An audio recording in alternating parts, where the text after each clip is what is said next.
On. Are we leaving that in the podcast? Is it rolling? It's rolling. Oh, all I'm saying is I'm not hating on them. I understand. Anywho. Welcome to episode 8 of Off Program. Man, you stole the intro. Getting into it. Is it episode 8? I don't know. I don't know. I've lost count. 7 or 8. It's probably a good thing that we've done enough episodes that I can't remember what episode we're on, but it's probably a bad thing that I can't remember what episode we're on as well with the low number we've done. You can clap for the intro still. Yeah, well, we don't have to sync mics because of being lazy and only running the one camera. Oh. But I can't count. It's actually like one of my weaknesses. Episode 9. It's also kind of hot in here, though. Yeah, it is. It is very warm. And when I'm hot, that affects my thinking. I'm just always warm now. Yeah. Too much food. Mm-hmm. But this is something I don't really admit. I don't count reps on any sets I do. What do you mean? You Like- log them all. You write them all down. I ask Mianna or I watch the tape back. Oh. Okay, so yeah, someone counts them, just not you. And like at the peak of the diet, there was some really funny instances where I was doing some higher rep sets. And like I was watching the video and I couldn't even count during the video when my brain was working that slow. But counting is a difficulty for me. On the high carb day? Just Just any day. any day. Yeah. Do you remember that time when I did like a set of 30 on something? It was like 30 something reps. And it took me like 5 minutes to actually figure out how many reps I did watching the video back. And it was like every time I was like counting, that was like 26, 27, and someone would like say something to me and it was like, fuck, got it. Yeah, well, what we did yesterday, you did like 30 reps. What was that called? A Reverse hyper. Yeah. Those feel great. Who invented that? Louis Who's that Simmons. guy? Yeah. That guy's dope. Yeah, Travis did first reverse hypers of his life. No, I'd done them before, but a long time ago. And it works excellent for like stretching out your lower back. Yeah, and like the butt pump. Yeah. 10 out of 10 insane. I was driving here actually, and someone DM'd me because I posted it, Yep. which wasn't a thirst trap or anything. I was just like showing what I was doing. And she was like, why don't you go all the way up? Because you see, and I didn't go all the way up and like Yep. squeeze and stop. Why? I So- said because I'm trying to stretch out my lower back, and that doesn't seem like that would be part of the lower back stretching. That would be more of a trying to train the glute. So if we're going like all the way to the top on a reverse hyper, a lot of times like getting all the way to the top is going to be kind of a matter of you're probably doing too light of a weight to really get the benefit out of it if you can get all the way to the top. And getting all the top is usually just a matter of like if your torso is lower, where you finish would be at the top. Because we weren't totally flat Yeah. torso, like you're finishing at end range hip extension. Yeah. So I think like getting the top on reverse hyper is overrated, and like the people that actually do reverse hypers, they're doing it at like they're not flat on the deck, they're up a little bit, so that kind of like where the leverage point is maximized on the weights of the machine, like we're at that peak glute contraction, and then the job is just to resist on the way down. The first thing that came to mind for me was that would just like severely limit the load you can do by Yep. so much. Yep. Right? Just because it's like such an aggressive strength curve. Yep. Yeah, so it's one of those things where we just kind of set the torso angle up so we can get high enough, but I don't think we need to get Mm-hmm. all the way to the top. And like if I see someone that is just like flinging it to the top and then letting it drop, like the first thing I'll tell them is like, dude, you're not using enough weight. Like, Yeah, put like it- to be able to do that, you would have to cut your load by like 70%. Yep. Like significantly less. Yep. Yeah. Because like the whole thing we don't want to be doing on a hyper is swinging like an asshole. Mm-hmm. Like if it's just like forward momentum swing and then we're catching that momentum going back to the top, we're doing it wrong. And like the cue that I always give people on the hypers is to try to not see the plates on the front side.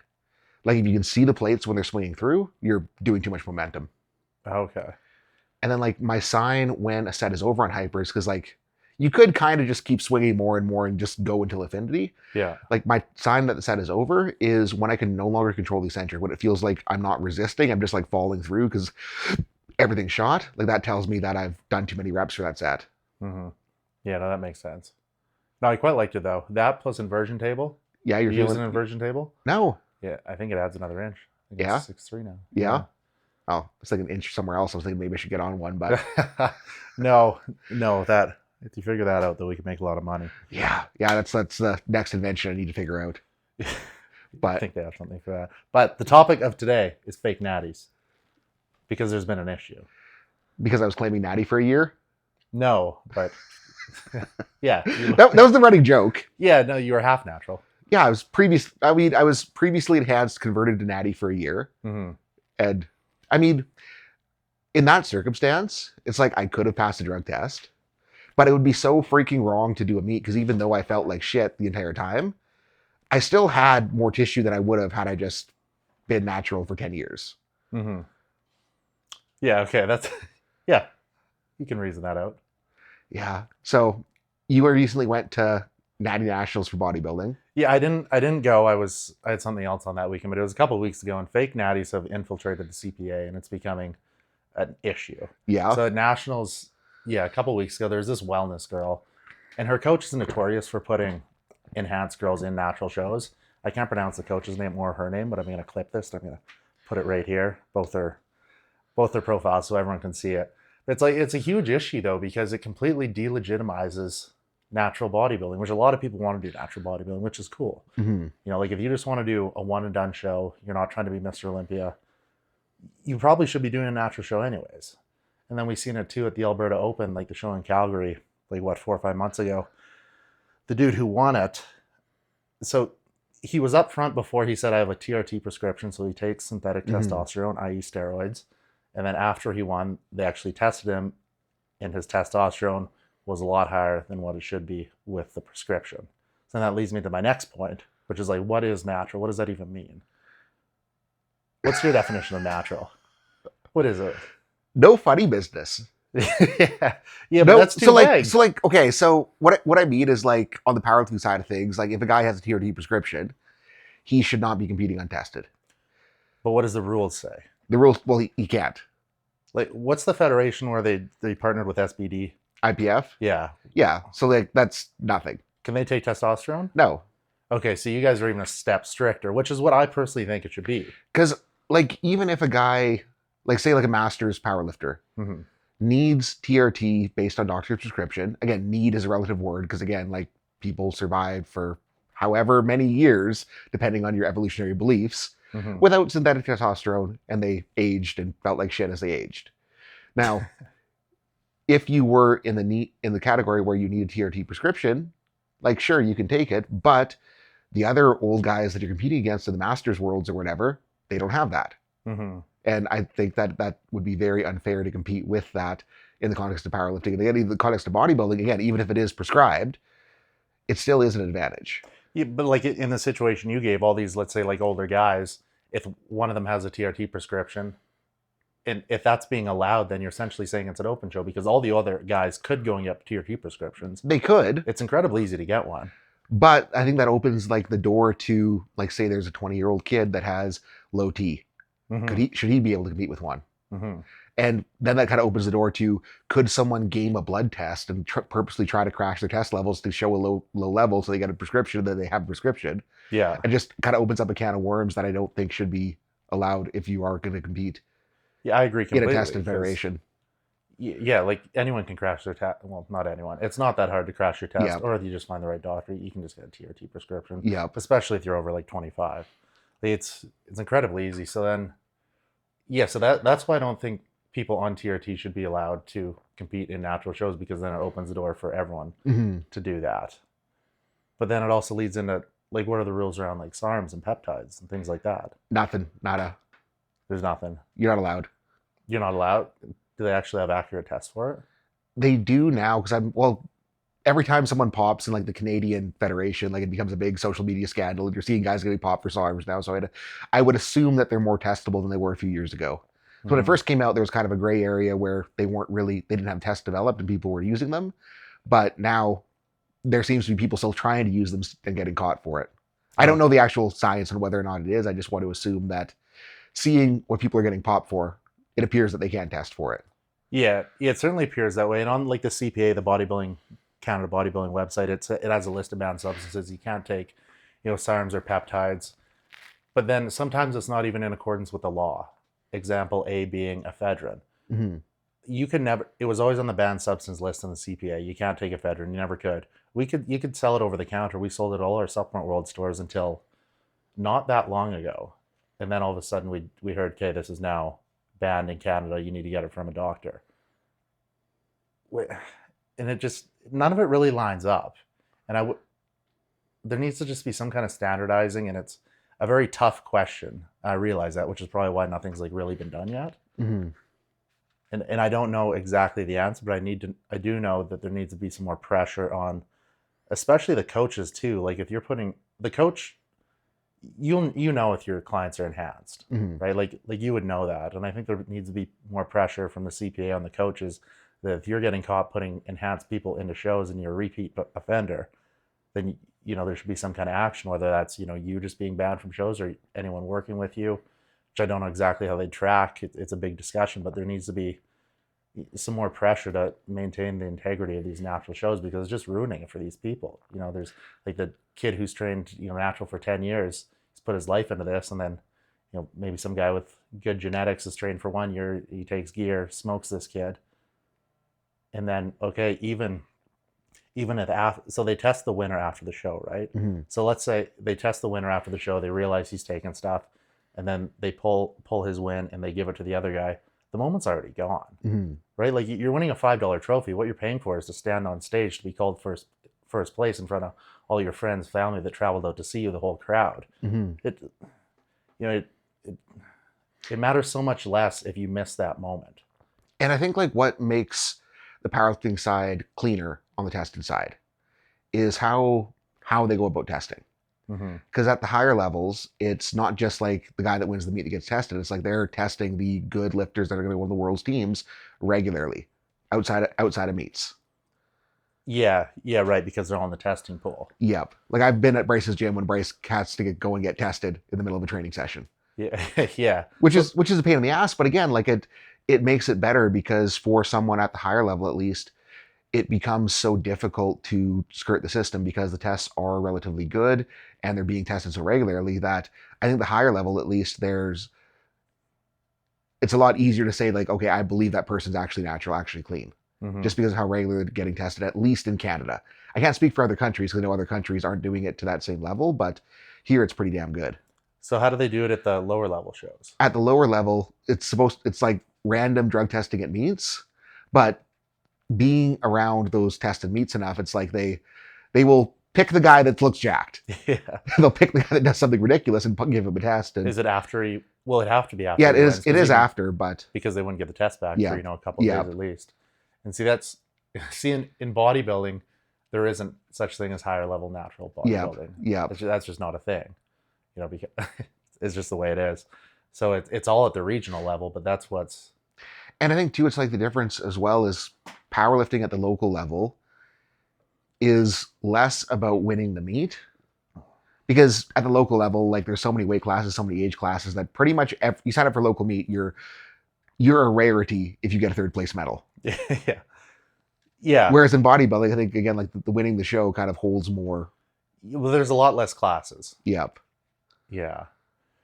Yeah, and then all your numbers from the meet are recorded online, right? And that's kind of the scale you guys use. Yep. And at the smaller level, at least, it's more about just like hitting PRs, doing better than your last meet. Mm-hmm. At the higher level, it kind of becomes more of a game of comparison. But again, you're going to get that comparison by comparing an open powerlifting, just because it's very rare to have a meet that has an insanely stacked roster with everyone in your weight class there. Mm-hmm. In the untested side, at least. On the tested side, like IPF Worlds does it for them, but we don't really have that on the untested. Yeah. Yeah, okay. Anyway, so I had to talk about that because it's been on my mind. It's been going around social media too. Did you see Jeff Nippard's video that he got backlash on, and then the video rebuttal he did? Which video did he? Like Tell me it was where he was telling Larry Wheels how to use his upper chest. No. Oh. He put out one that was like, I didn't even watch this one. I was interested on his rebuttal. I didn't even watch the first video, but the title was like how to look like you're on steroids. Oh no, I don't really watch Jeff's stuff. Yeah, I'm and not sure. he got a bunch of shit because people were saying that one of the guys he had in there was unattainable natural, and there's no way he was natural. And his video rebuttal was kind of going into the science of what is actually achievable naturally. And it's kind of like shocking to go back and look at like the vintage bodybuilders pre-steroid and see how jacked they were. Mm-hmm.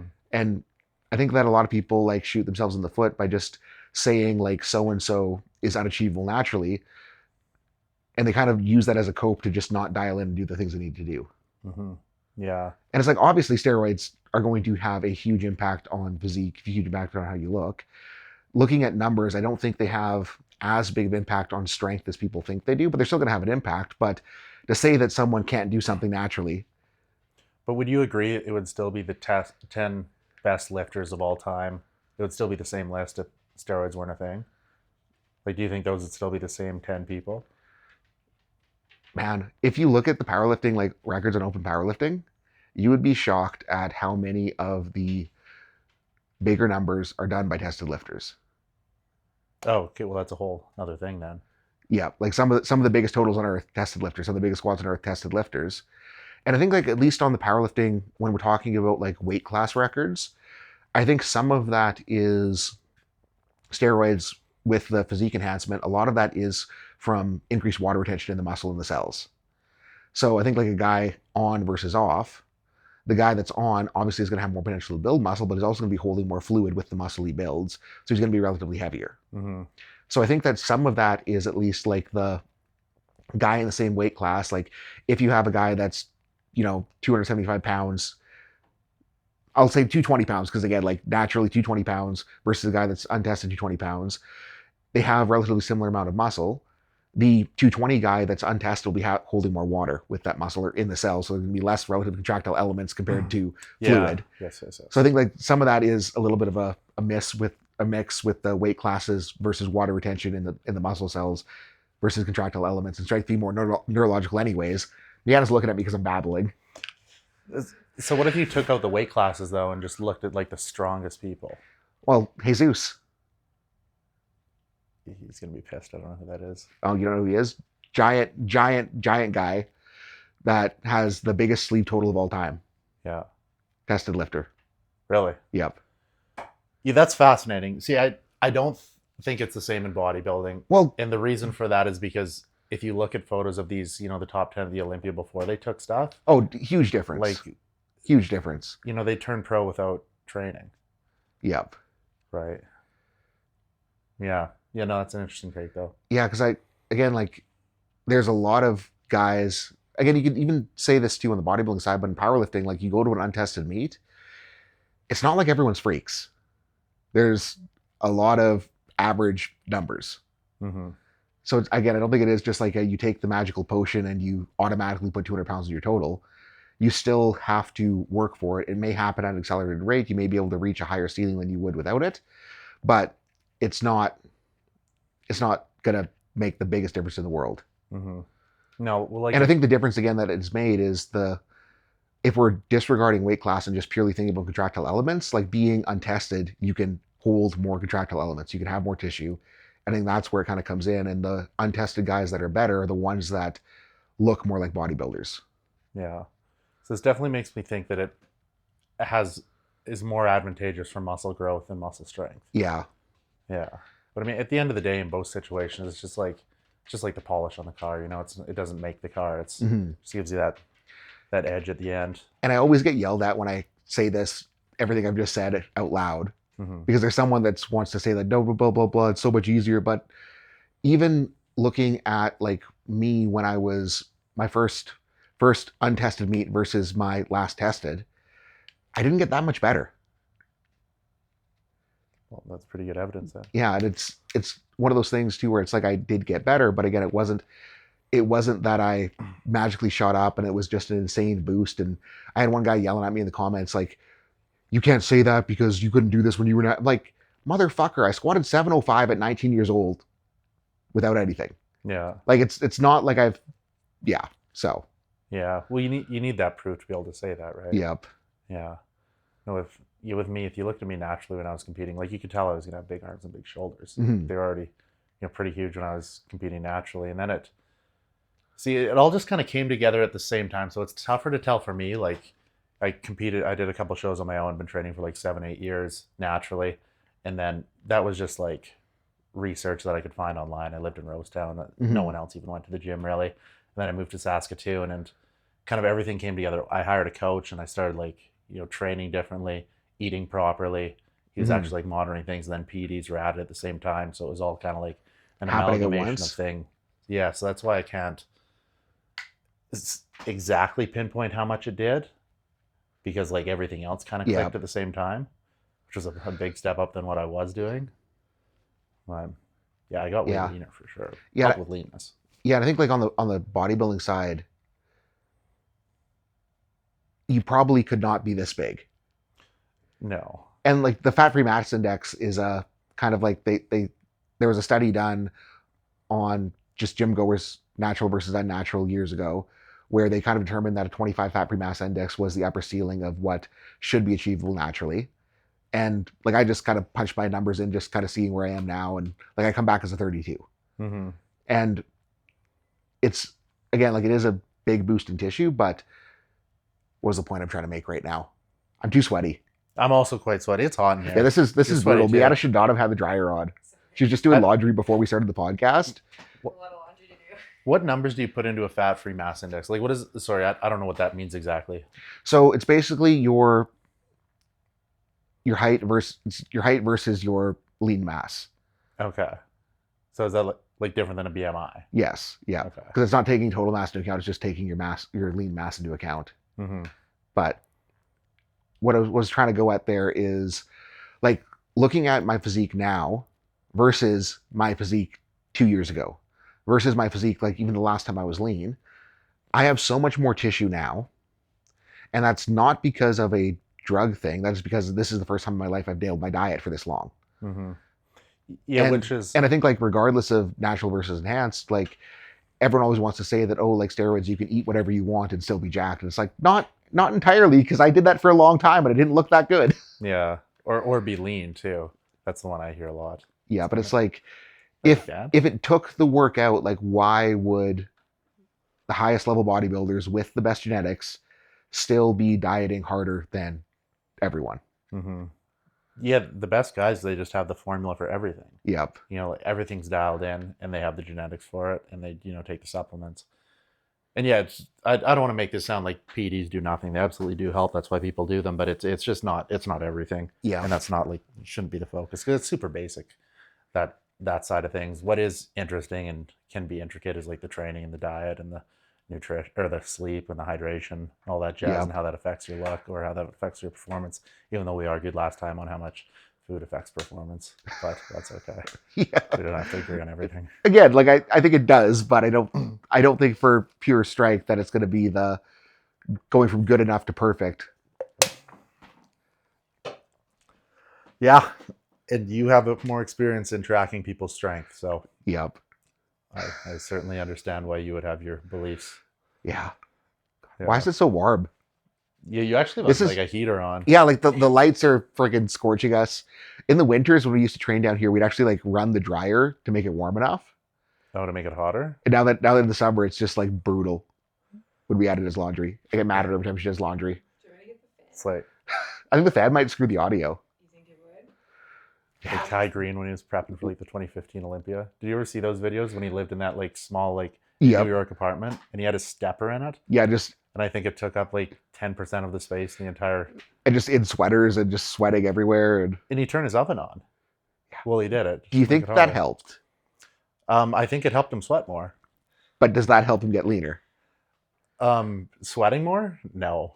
I think it probably makes you feel better, Yep. and it's a good indication that your heart rate's up and you're actually doing something. Not in our case.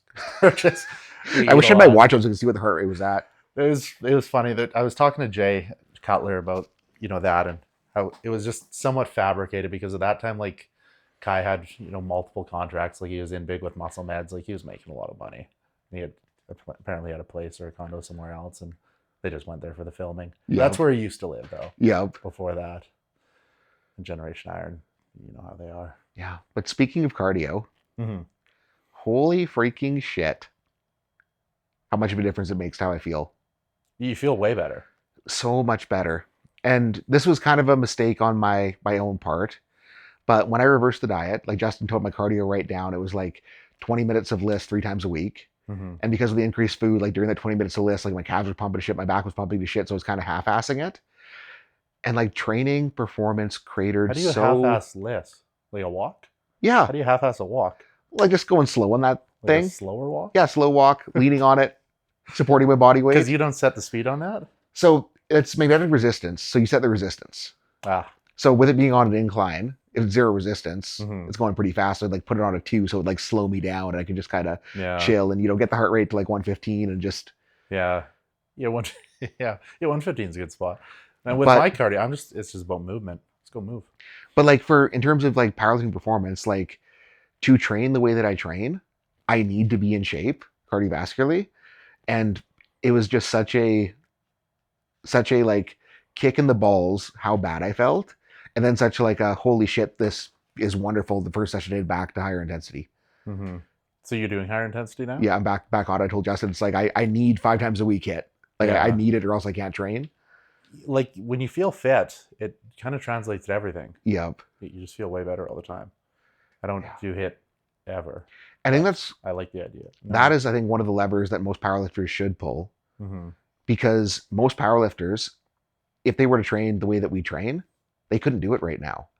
Just because it would be such an insult to their recovery. And not only could they not make it through a session, it's like they'd wake up so shittered the next day from the session that they just wouldn't be able to do the next session as well.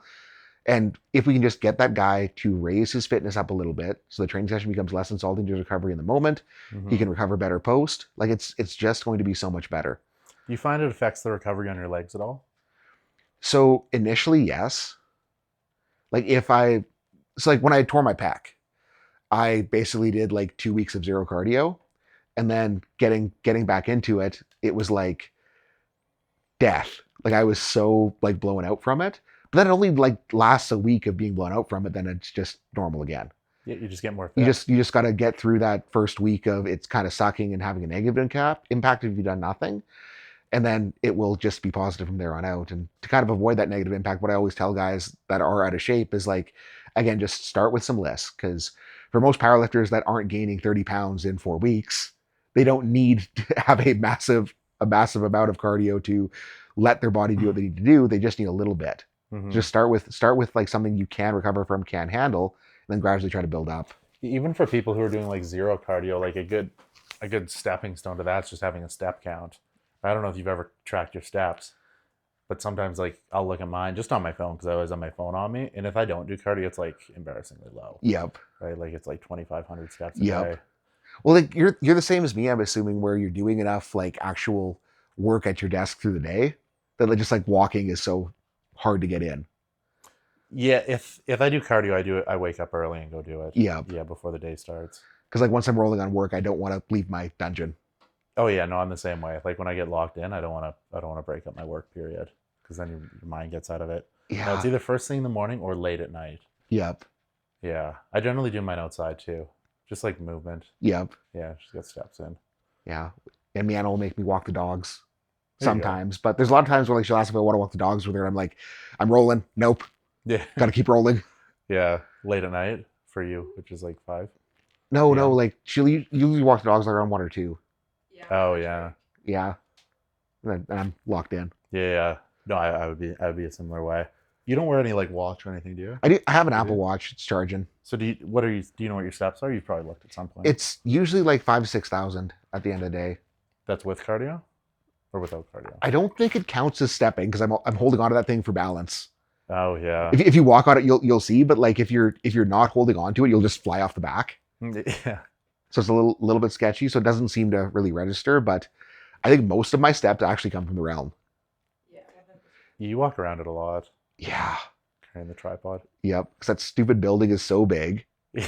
And it's like all of the machines I want to use. If you guys don't know how the realm is laid out, like it's a giant ass warehouse that's really long. And all the machines that I want to use are on like one end of it. And the powerlifting section is like tucked around the corner on the other end. Yeah. So it's like a 5-minute walk from like powerlifting land to machine land. And the bathroom too. That's not even an exaggeration. It is 5 minutes like from end to end. Yep. Yeah. Remember when we lunged it? Yeah, it's terrible. Yeah, Seth's like surprisingly fast at lunges. I was really in good shape and light then. Yeah, that was like around your lightest. Zoom bias. And that was before I hired Justin, so I was doing a bunch of stupid shit for cardio. Yeah, did you say you were like lunging for like 30 minutes? Yeah, I'd wake up in the morning and like instead of like on the days I didn't want to go to Good Life, I just lunge around the block. Would you really? Yeah. And I'd try to get to 500 lunges. Do you have a video of that? How No. didn't you video that? That's so funny. Yeah, I should have made content out of it, but Yeah. that was like a Corey G fitness thing. Do you follow him? No. Oh, he's old. It was Muscle Farm is the brand he was working with years ago when I first was introduced to him. But Yeah, I remember Muscle Farm. he used to always like talk about like lunging around a track, and I'm like, well, I want to just lunge around the neighborhood. Yeah. Surprised I didn't get police called on me. Yeah, I'm surprised your neighbors didn't do something. I would have. Oh, in Florida, yeah. Yes, we had a sled that I used for cardio in Florida Mm-hmm. because we had like 3 empty lots beside our house. So it was just a forest. So it was just sidewalk with nothing beside it. So I just, go in the driveway and just like go back and forth across those 3 empty lots. And one day I actually had a cop show up because someone complained about me. Yeah. But he followed me on Instagram and knew who I was, and he was like, yeah, you're fine, don't worry. But I got called here. I wanted to make sure it wasn't anything weird. But yeah, Yeah. keep dragging your sled. This is in line with what I'm seeing online. Yep. Yeah, which is like super in line. If you could see this whole place, it's just you can tell every like 30 minutes or every time he goes to piss, like he does some like stretch or movement or some kind of rehab stuff. Yep. Yeah, Just movement prep, man. yeah. No, I like it. I mean, you might as well. And like being back in meat prep, I freaking hate how hard it is to feel good as a powerlifter and how much work it does take. Mm-hmm. Because Yeah. now that even though I'm nowhere near strong right now, it's like because I have to be strong, I have to try so much harder and be so much more deliberate with actually getting in the movement prep, making sure I'm not losing range of motion, making sure that all of my sticky things are feeling good. And it's multiple bouts of 5 minutes of work multiple times a day, which doesn't sound like that much, but it is a pain in the ass.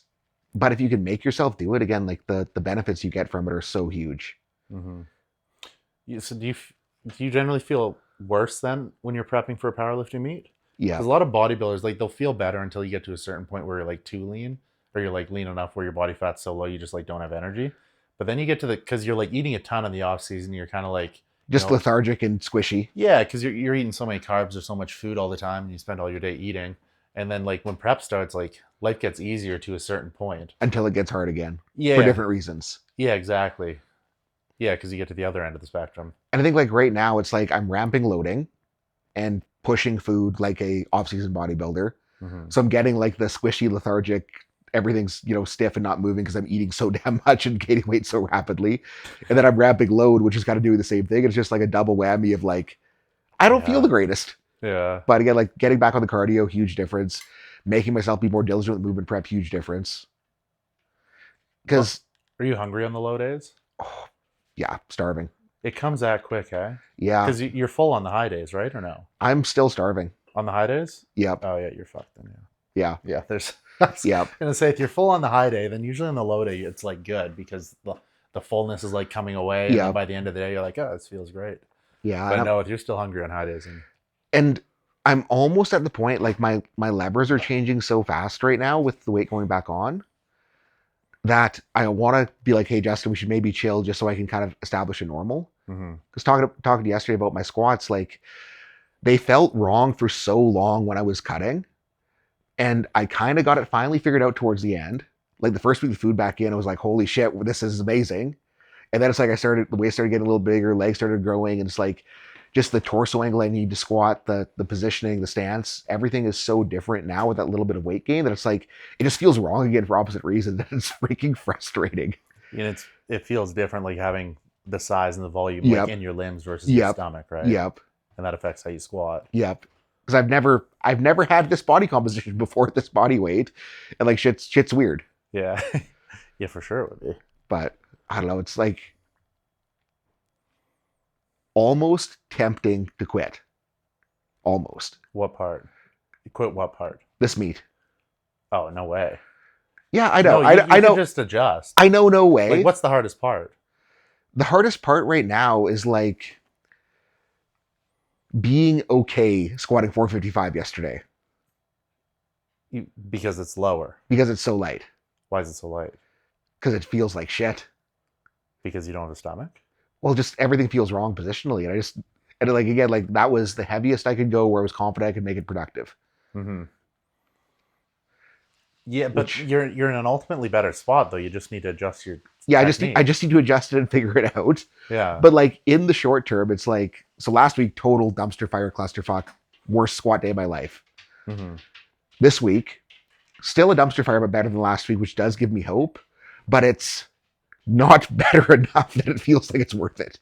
Yeah, but it's better. But I also know that if I were to quit now, it won't be worth it. But there's also no world where it's more advantageous to have less muscle in a bigger stomach versus more muscle in a smaller stomach in powerlifting, right? Like it just takes time to adjust your technique. Yep. Because more muscle is what's hard. Yep. That's what Yep. you know. Anyone can, do a diet and get in shape. And I think like what's Or the hardest part about like squats is like bench, it's changing, but it's not changing in a way that changes how I execute the lift. Like I just have like my upper back's gotten a little bit thicker, so how I create tension is a little bit different sensation wise, but bench is still bench. mm-hmm. Deadlifts with how I'm built, they always sucked, so I'm okay with it feeling like it sucks right now. But squats, I'm so freaking used to being a good squatter that like not being a good squatter is mentally difficult. So is it getting more weird feeling the technique is your weight's coming up like it is right now? Yep. It's getting weirder? It's because it's so far from what I was used to when the weight was down. And it's different from when the last time I was at this body weight. Well, you don't have to keep pushing your weight up. You can get stronger staying where you are. are. Yep.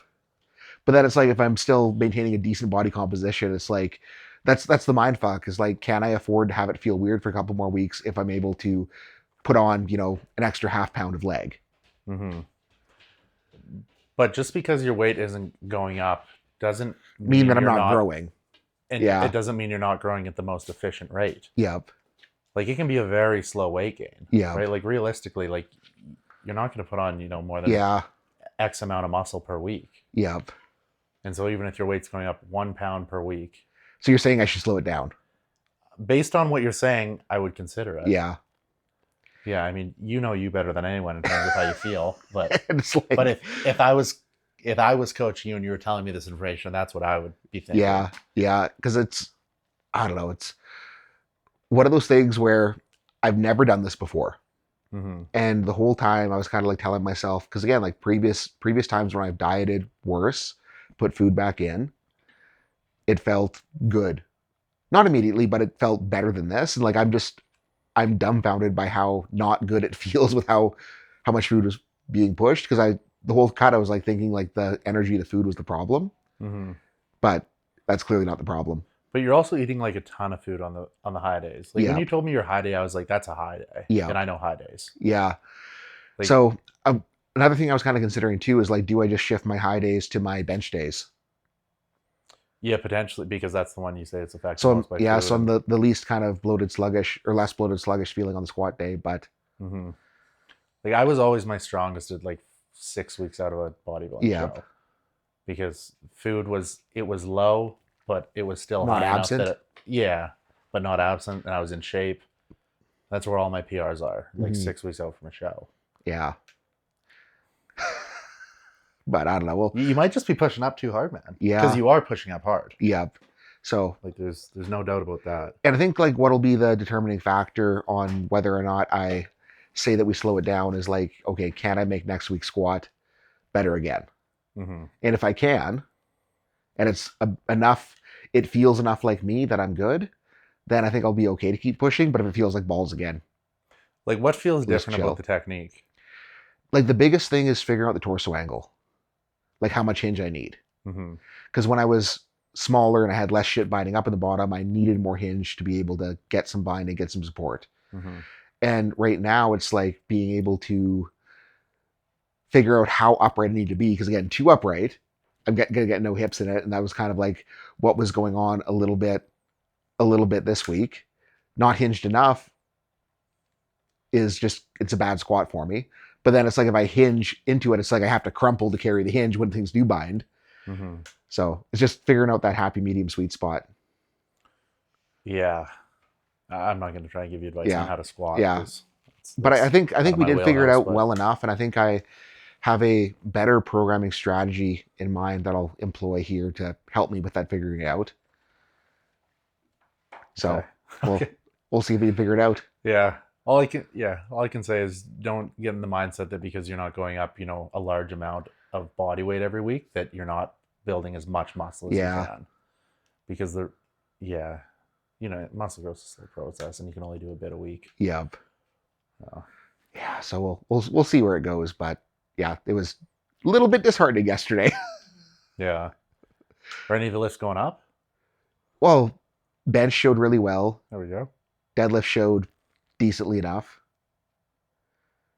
But it's like the deadlift is the same thing, but to a different degree as the squat, where it's like the start position's that little bit different and it just feels a little bit wrong right now. Mm-hmm. but it's not so wrong that I just can't deadlift. Yeah. Where squat is like so wrong that I just can't squat. Yeah. And I think a lot of that too is previous injuries. I'm afraid to squat when it feels wrong. So part of it might be just me needing to be less of a pussy too. Yeah, but if you know what led to the injury, it's a fine line, Yes, right? yes. Like if that's the exact feeling you had when you got injured, then that's probably Yeah. reasonable too. It would be 'Cause- the smart thing to not continue. Yeah, doing because it's like exactly that. in my head, it's like, okay, if the unrack feels like this, it feels like I'm gonna blow an adductor again. You notice it in the unrack Yep. because that's not related to your form. Well, that's related to the torso angle. Oh, on the monolift. Yep. Yeah. Yep. Fuck. So I don't know. And it doesn't affect your bench, the weight change. Oh, it's just bench is beautiful. Yeah, it's better. It's benches were good. Okay. So I got that going for As me at long as least. something's going up. Yeah. Yeah. Well, But- you have all the data. but- You know how to look at this objectively. You just have to take your emotion out of it because it's about you. But I think the point I was trying to make there is like throughout my life, I have had so many experiences where I start a process and I tell myself it's going to be easy. Mm-hmm. And then it ends up being very not easy. Yeah.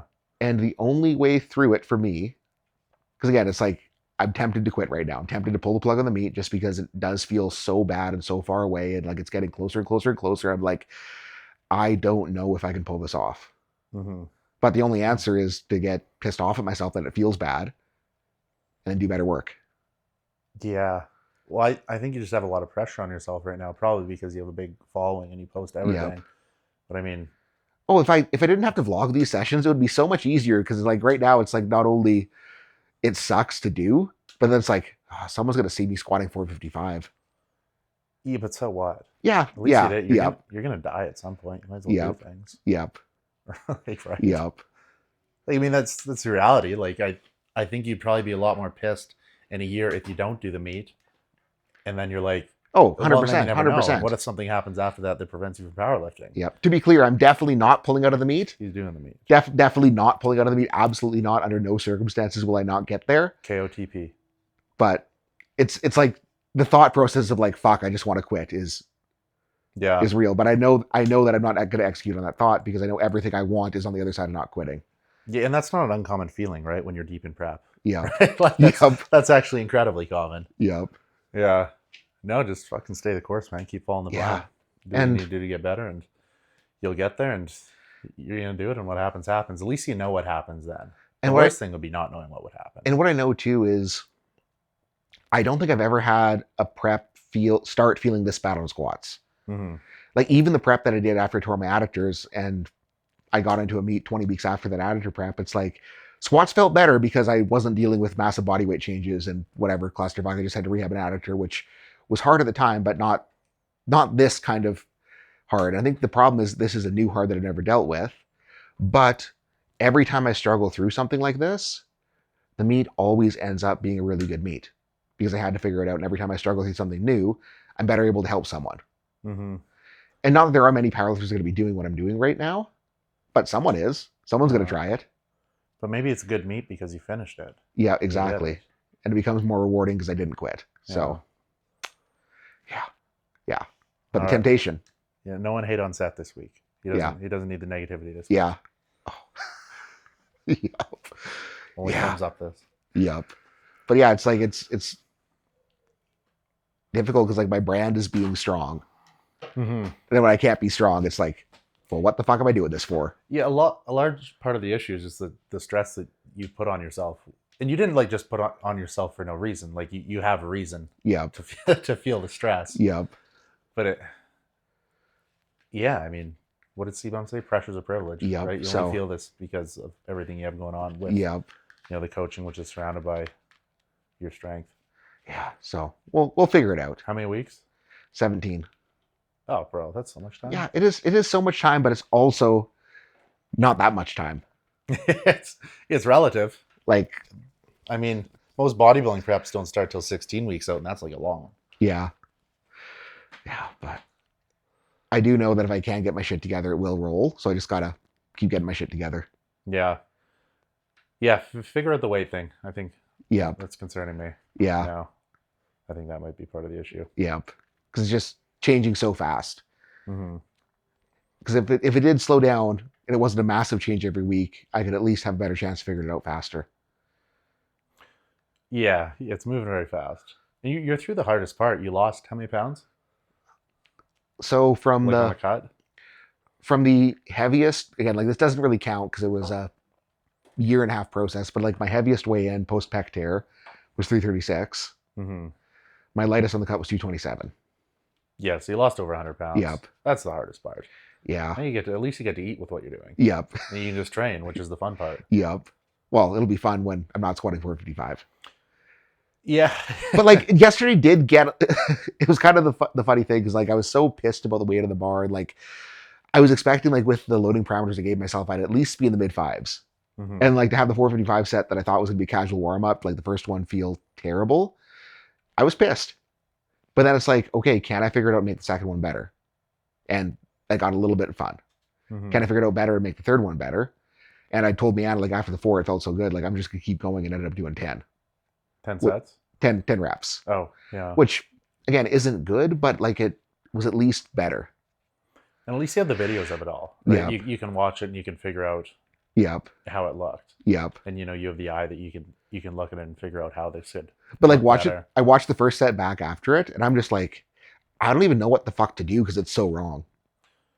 Oh, one of those. Yeah. But yeah. Yeah. But I was also thinking too, like thinking about powerlifters, I don't think anyone's ever done what I'm doing. Ever.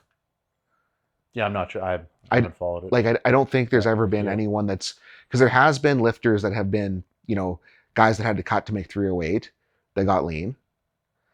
But I don't think there's ever been someone that's gotten lean from a 35% fat guy to having abs and then been a good lifter after the fact. So like I shouldn't expect it to be easy. I should expect it to be hard. I should expect it to be something I need to figure out. Have you asked John Hack about this? No. I think you need to text John. Yeah. Yeah. John's the man. Yeah, but he's skinny. He's my powerlifting idol. But Is again, he skinny? well, I mean, It's kind of. yeah. But I mean, like for this circumstance, it's like I don't think there really is anyone that I'm gonna send this to John. that would know the exact answer. Yeah, I'm just joking. I just love John. Yeah, he's good shit. But Yeah. I don't know if he'd have the answer for this circumstance. But I think you probably are onto something that I do need to slow it down a little bit in the game.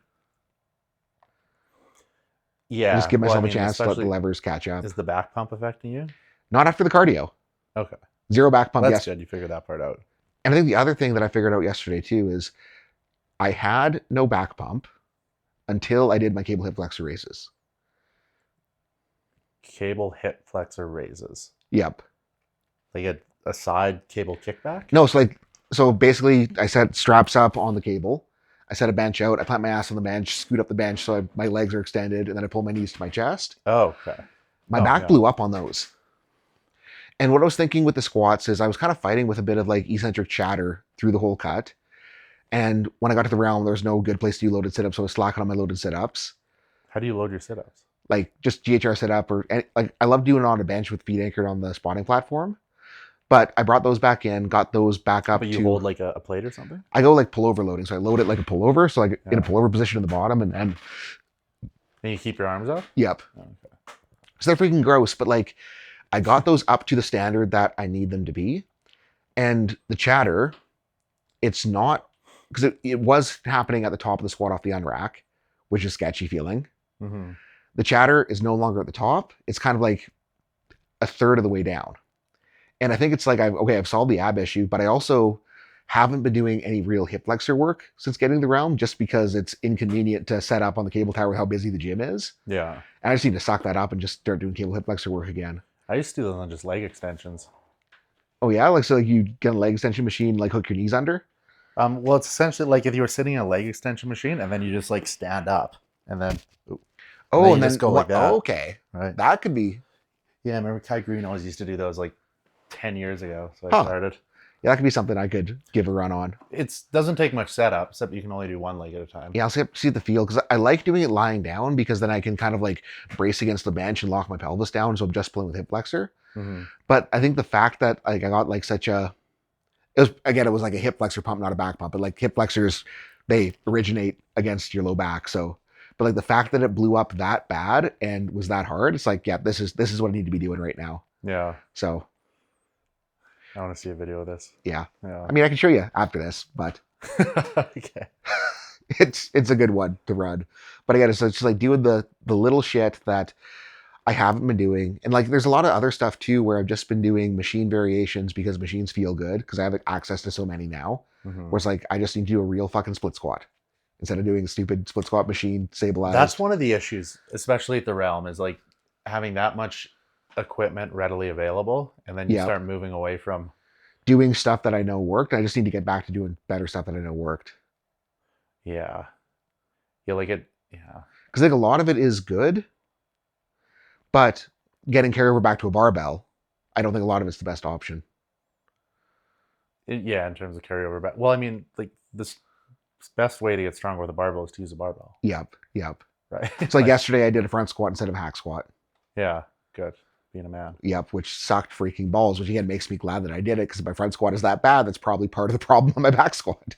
You just have to be real with yourself when you're like choosing between, a free weight and then a machine. Yeah. It's like, am I doing this because it's easier or because it's better? Yeah, and quite often it's because it's easier. And like when I'm strong, I know that a hack squat is such a good driver because I can get way more quad tension than a front squat. But like if I'm not strong, I just need more barbell practice. So, okay, no more hack squats until I earn it. Yeah, which is an approach a lot of people should take. Yeah, but Not allowed anyways, to use machine presses until you get good at benching. yeah, Travis. I heard about your dumbbells the other day. The flies? The presses. The presses? Was he talking shit? He was talking mad shit. Oh, fucker. Darnell. Yeah, 100 pounds is hard for him. That's not accurate at all. I heard it was hard. I'm gonna find. Oh, you won't put it up. I'll put it up on my own page with a video. Yeah, I got lots of videos. yeah. Yeah. Recent videos. If the recent is relative. Yeah. Yeah. Okay, well maybe you should do dumbbell presses with me on Thursday. I can't plan that far ahead right now. No? Darn no, it. all my days are consumed by the new store opening in less than 2 weeks now. Yeah, so you're okay. We will do incline dumbbell presses together eventually. Yeah. Oh, incline? Yeah. Oh, I'm better at that one. Are you? Okay, well maybe we'll do flat. No, we're doing incline. Well, I'm better at flat, so Yeah, see, so we should do incline because I have Yeah. the slight advantage because Yeah. this is your area. yeah. Yeah. Did 140 for 15 last week, verified by my count back on the video. Oh, I have videos doing more than that. Yeah. Oh yeah. Okay. Yeah. I really hope I can find them. Yeah. Yeah. I mean, my best ever. So like Darrell was asking like, so the reason I ran the incline again is like I've been doing flat because I wanted to press the 200s and I'm so much better at a flat dumbbell. Mm-hmm. But with how my pecs feel, it's like I haven't done much good incline work in a very long time, so I went back to incline because they used to be really good. And after like my 140 by 15, Darrell was like, "Holy shit, that's got to be a PR, right?" And I'm like, in Florida, I did 150 for 22 On the flat? on incline. Incline dumbbell. Yep. Yeah. Okay, I haven't done that. So now that I That's a lot. my new goal is like beat the 150 reps because if I could do that, it's like I got to shot the 200s. Yeah, you could reason that out. Yep.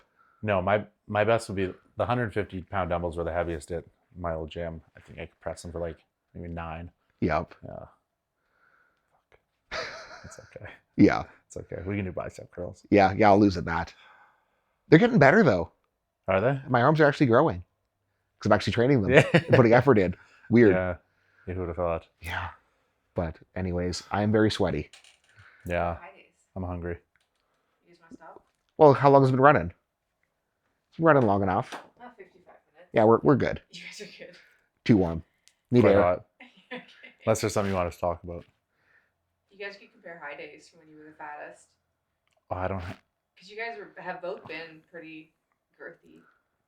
Yeah, but mine was sloppy. And the food was sloppy. Mine wasn't. I Yeah. have it. Yeah. I could show it sometime. Next time. Next time? Next time. Okay. Okay.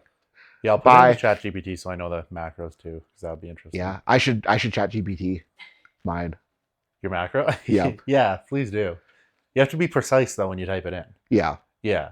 Like you have to write like, okay, if it was usually Pizza Hut for meal 4, then you write that. Yep. Yeah. Yeah. Accuracy. Alright, Yeah, so we'll next see. week for that. Okay. Bye.